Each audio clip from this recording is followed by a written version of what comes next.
একটা কথার জন্য একটা লোক গায়েব হয়ে যায়, একটা কথার জন্য একটা লোক হারিয়ে যায়। আমাদেরকে ব্ল্যাকমেইল করা হয়েছে, নির্যাতন করা হয়েছে। হয়তো আমাদের ভুল হতে পারে, আপনারা আমাদের ক্ষমা করে দেবেন।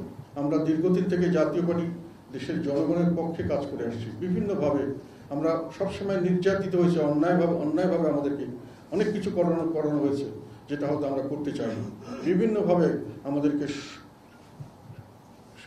নিষ্পেষণ করা হয়েছে।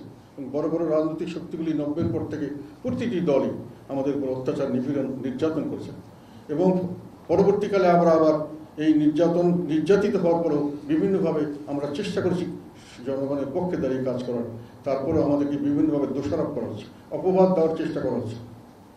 আমি জানি না আমাদের কোনো কাজে যদি কেউ কোনো সময় মনোকষ্ট নিয়ে থাকেন, হয়তো আমাদের ভুল হতে পারে, আপনারা আমাদের ক্ষমা করে দেবেন। তবে একটা কথা মনে রাখবেন যে আমরা সবসময় আপনাদের পাশে ছিলাম, সবসময় পাশে থাকবো। হয়তো কোনো কারণে যদি কোনো কিছু ভুল হয়ে থাকে, সেটা আমাদের অনিচ্ছাকৃত ভুল। এবং আমাদের উপরে যে জুলুম নির্যাতন করাচ্ছে, এটাও আপনারা খেয়াল করবেন। একটি কথা বলা হচ্ছে প্রায় সময় যে নির্বাচন হয়েছে 3টি অনিয়মের নির্বাচন, 2014, 2018 এবং 2024।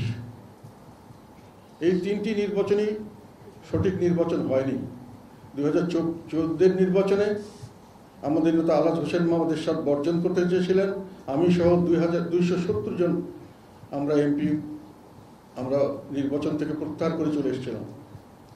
আমি তখন মন্ত্রী ছিলাম, তারপরেও আমি এমপি হওয়ার সুযোগ ছিল, আমি হইনি।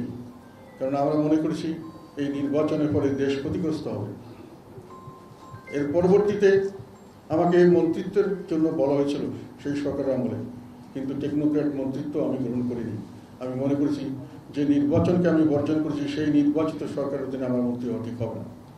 আমার দলের যে মানুষগুলি আমার জন্য স্যাক্রিফাইস করেছেন, অনেকে হয়ে যেতেন, একেবারে তাদের তালিকায় নাম উঠে গেছিল, তাদের প্রতিদ্বন্দ্বী ছিল না, তারপরেও তারা উইথড্র করে চলে এসেছেন।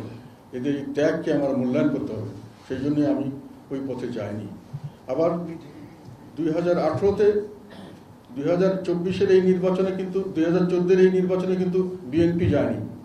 এবং বিএনপি যায়নি জন্যই আমাদের নেতা আলহাজ হোসেন মোহাম্মদ এরশাদ এই নির্বাচন থেকে নিজেকে তুলে নিয়েছিলেন।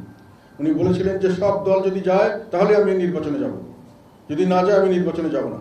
সেই জন্যই আমরা প্রথমেই নমিনেশন সাবমিট করেছিলাম 300 সিটে, 299 ছিলাম। পরবর্তীকালে যখন বিএনপি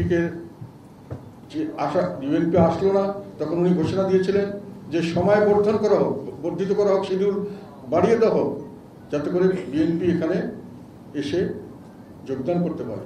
কিন্তু না হলে আমি নির্বাচনে যাব না। এবং যখন বিএনপি আসেনি উনি তখন, এবং সময় বাড়ানো হয়নি, তখন উনি নির্বাচন বর্জন করেছিলেন। এই কথাটা অনেকেই খেয়াল করেন না। এবং ওনাকে যখন আটক করে রাখা হয়েছিল, আমরা কিন্তু প্রেস কনফারেন্স করে আমি বলেছিলাম যে ওনাকে বন্দি করে রাখা হচ্ছে, জোর করে নির্বাচনে আনা হচ্ছে। উনি আমাদেরকে বলেছেন নির্বাচন থেকে সরে যাওয়ার জন্য, এবং আমরা নির্বাচন থেকে সেই জন্য সরে যাচ্ছি। বরং আমি বলতে পারি আমাদের প্রতিপক্ষ যারা অন্যান্য দল আছেন, তাদের চেয়ে আমরা কোনো অংশে কম না, সরাসরি বেশি জোরে বলেছিলাম। তখনকার পরিস্থিতি আপনারা সকলেই জানেন। একটা কথার জন্য একটা লোক গায়েব হয়ে যায়, একটা কথার জন্য একটা লোক হারিয়ে যায়, নানানভাবে তাদের নির্যাতিত হয়। তারপরেও আমরা সত্য কথা বলেছি। নির্বাচনের সময় আমরা নির্বাচনে যাওয়ার জন্য প্রস্তুত ছিলাম না, আমরা নির্বাচনে যেতে পারিনি। আমাদেরকে ভাগ করে একটা ব্ল্যাকমেইলিং করা হয়েছিল 2014-এর পর থেকেই। সেই ব্ল্যাকমেইলিংয়ের জোরা জবরদস্তি করে শেষ পর্যন্ত যখন আমরা যেতে চাইনি, শেষ দিন পর্যন্ত উইথড্র করার জন্য সম্পূর্ণ প্রস্তুতি নিয়েছি, তখন আমাদেরকে গায়ের জোরে আমাদেরকে যেতে দেওয়া হয়নি। তারপরে 2024-এর পরে যখন কোটা আন্দোলন হলো, প্রথম দিন থেকে জাতীয় পার্টি কোটা আন্দোলনের সঙ্গে সবসময় ছিল, লাস্ট পর্যন্ত এখনো আছে। রংপুরে আমার নির্দেশে সেখানে মিছিল হয়েছে, আমার ছেলে এক কর্মী মারা গেছে। আমাদের অনেক ছেলে জেলে ছিল, অনেককে বাইরে পালিয়েছিল। আমি তাদেরকে প্রোটেকশন দিয়েছি এবং তাদের ব্যাপারে আমি আন্দোলনের ডাক দিয়েছিলাম।